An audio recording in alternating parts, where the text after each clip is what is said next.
Hello everyone, welcome to the class. In this video, we'll take up the RNA. Up to the previous videos, we have completed the DNA, structure of DNA, all the evidences which are being given for the which are being given to prove that DNA is a genetic material, as well as replication of the DNA. Replication of the DNA, we have studied it in two parts, that is enzymes which are involved in the DNA replication and then the process involved in the DNA replication. So we have completed the DNA. Next, we are taking up the RNA, which is the next genetic material. RNA, which stands for ribonucleic acid. It stands for ribonucleic acid. Now, before starting the details of the RNA, we'll first see whether DNA had emerged first as a genetic material or RNA had emerged as a genetic material first. This particular discussion has come from many years actually. This is not a new topic or a new discussion, that is DNA versus RNA. Whether DNA was the first genetic material which emerged or the RNA is the first genetic material which emerged. Now, the answer is RNA is the first genetic material. First emerged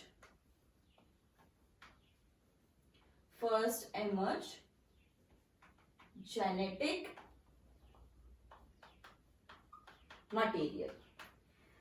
See, now we'll just listen to a small story. What had happened is, previously also scientists had believed that it was RNA only which had emerged as a genetic material, or RNA has emerged as the first genetic material. But what was the evidence to prove that RNA was the first genetic material? The evidences which previously were given was, what they believed is, probably the primitive organisms, especially the microorganisms, like more specifically viruses. So when you see such kind of old organism or primitive organisms, most of the organisms have got RNA as their genetic material. So which clearly indicates that since the primitive organisms had RNA as a genetic material, it might be the first genetic material which has been emerged out. Later on from the RNA, the DNA must have evolved. This is what the evidence which was being given by scientists previously. But however, now we have some more evidences which to provide or to prove that RNA was the first genetic material emerged and later on DNA had evolved from the RNA. So what are the evidences? See, there are a few important life processes. A few important life processes like probably metabolism, transcription, splicing, as well as a few catalytic activities. Catalytic activities means enzymatic activities. So let me just note them here. Metabolism, transcription, in that case even translation also, then splicing, as well as a few catalytic activities. So if you just look at all these important life processes, all these are being surrounded around the RNA. None of them is actually related to DNA. All are related to the RNA. It means that important life processes are actually evolved around the RNA. They are actually linked to the RNA, which clearly indicates that RNA is actually more important than the DNA, and probably it was only RNA which was present in the body in the initial days. Later on, the DNA has evolved from the RNA. why DNA evolved from the RNA? Anyways, we had RNA, isn't it? RNA was present in the body and it was going on smoothly. Then what was the need of the DNA? That we will see in a couple of minutes. We will first complete this. So, since all the life processes, the reasons, see, remember the evidences which proves that RNA is the first emerged genetic material. The evidences are, first one is, major life forms, they actually revolve around the RNA, or they are actually linked to the RNA. And which are the important life processes which are being mentioned in your NCERT? You should be having a note of this: metabolism, transcription. Sometimes they may also ask as translation, of course, splicing, catalytic activity. So let me just go in detail a bit about this catalytic activity. What is this catalytic activity? Catalytic activity means enzymatic activities, isn't it? How is enzymatic activity linked to the RNA? See, there are few activities in the bodies, or there are few mechanisms in the body which are being catalyzed by the RNA enzymes, not by the protein enzymes. We all know that all the enzymes are proteinaceous in nature, isn't it? All the enzymes are proteinaceous in nature. However, there are a few enzymes which are actually RNA in nature. RNA, of course, is also made up of protein. So in some cases, the RNA will act as an enzymes, or the enzymes which are involved in that particular mechanism. So those enzymes, they are the RNA enzymes. So later on in this chapter, you study a particular concept called as a ribozymes. Ribozymes, let me just write them here.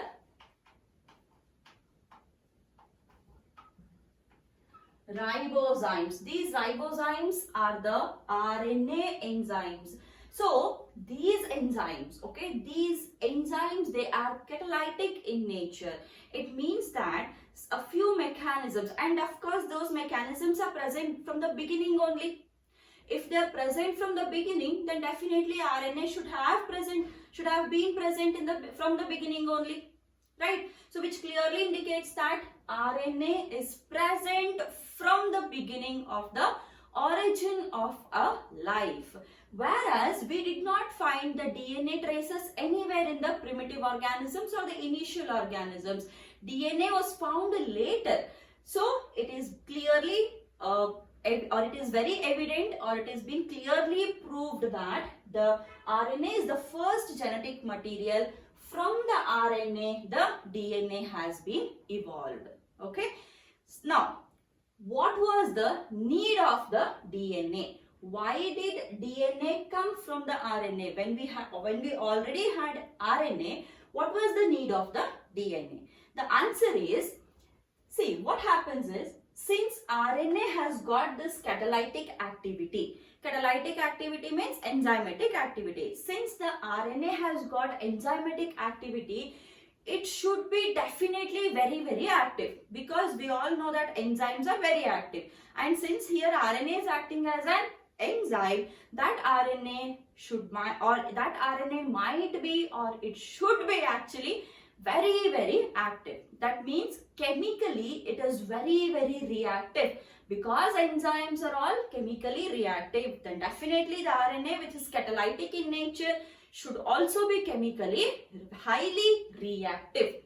And any particular substance which is highly reactive in nature will not prove to be a good genetic material. Always the genetic material should be less reactive. It should not be highly reactive. And since the RNA was highly reactive in nature, it became unstable. That is, RNA is highly chemically reactive and unstable. For this reason, Now there is a need of one more genetic material which was actually less reactive and more stable. Hence, a new genetic material from this RNA got evolved, and that was called as the DNA. And this DNA is less reactive and more stable as compared to the RNA. Hence, it clearly states that RNA was the first genetic material. So this is the story of the RNA versus DNA or DNA versus RNA. Now, we will move on to the internal details of the RNA. That is, what is RNA made up of and what is the structure of the RNA, different types of the RNA as well as structures of those different types and various processes like transcription, translation and etc. Now we will see the types of RNA. See, there are many different types of RNA. Out of that, there are three major and three important types of RNA. And the three important types of RNA are, first one is the messenger RNA. This messenger RNA, which is in short called as mRNA, which is called as the mRNA. Then second one is transfer RNA, which is in short called as tRNA. Transfer RNA, which is called as tRNA. And the third one is ribosomal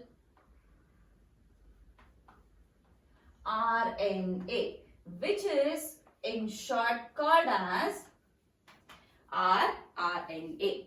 mRNA, tRNA and rRNA. These are the three important types of RNA. Now, what is this messenger, transfer and the ribosomal RNA? Firstly, messenger RNA. Why is this type of RNA called as messenger RNA? That is because it is actually providing the message for the synthesis of the protein. That is, we have seen the replication of the DNA process. Soon after the replication, there is the next process which is happening in the central dogma of the molecular biology. In our previous classes, we had seen the central dogma of molecular biology, which states that DNA to RNA, RNA to protein. Now, the message which is present in this DNA is now converted into RNA, and this RNA provides the message for the synthesis of the protein. So here, which is this RNA which is providing the message or which is providing the code for the synthesis of the protein is the mRNA. We call it as the messenger RNA because this RNA is providing the message or the code or the information for the synthesis of the protein. Hence, we call it as the mRNA. The RNA which is involved in this process, that is the transcription here and translation here. So, the RNA which is involved here, that is the messenger RNA. Okay. Hence this mRNA or this particular type of RNA is called as the messenger RNA. The structure of the messenger RNA as well as other details of the messenger RNA and this process of transcription, translation, that all we will see in the next class. Again, transfer RNA. Why is this type of the RNA called as transfer RNA? That is because during the process of the translation, okay, here we have the process of translation, that is RNA to protein is called as translation. So during this particular translation process, this RNA will actually transfer the amino acids to the site of the protein synthesis. However, when we see the process of translation in detail, there you will understand what is this RNA exactly transferring. Or as I said, this RNA transfers the amino acids during the protein synthesis. Hence it is called as transfer RNA. And that I will explain it in the process of the translation. Then ribosomal RNA. Why is this called as the ribosomal RNA? We have seen the cell organelles, right? In the cell organelles, we have studied one cell organelle which is called as the ribosome. Now, this RNA, this type of RNA is the major constituent of the ribosomes. This is the major constituent of the ribosomes, which are again involved in the process of the translation. So how it is involved and all, we will see it in the process. But why it is called as ribosomal RNA is because this type of RNA, this third type of RNA is a major constituent of the cell organelle, that is ribosome. Hence, it is called as ribosomal RNA. Messenger RNA, because it is actually providing the message for the synthesis of the proteins. Then transfer RNA, because it is transferring the amino acids during the protein synthesis. Ribosomal RNA, because this type of RNA is a major constituent of the ribosome. Hence, it is called as the ribosomal RNA. These are three different types of RNA. The structures of these three different RNAs, that we will see it in the next class.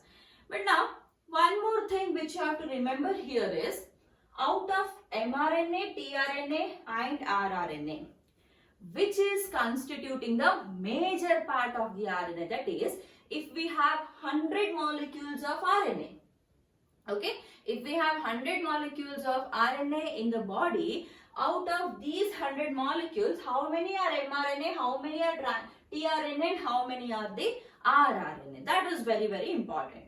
Highest number of RNAs which we see is the ribosomal RNA. It is said that around 80% of the RNA is rRNA, and then around 10 to 20%, okay, around 10 to 20% is the transfer RNA, and then around 3 to 5% is the mRNA molecule. So, highest RNA molecules is the rRNA, and then the tRNA, and then the mRNA. So, this is all about an introduction to the RNA. We have seen that RNA is the first genetic material which has been emerged, and what are the evidences given to prove that RNA emerged as the first genetic material. And then why did DNA evolve from the RNA? What was the need of the DNA getting evolved from the RNA? That also we have seen. And after that, how RNA has got the catalytic activity, or how it actually participates as an enzyme, that also we have seen. Then now we have seen the types of the RNA. In the next class, we will take up one by one and we'll study all these three RNAs in detail. Thank you.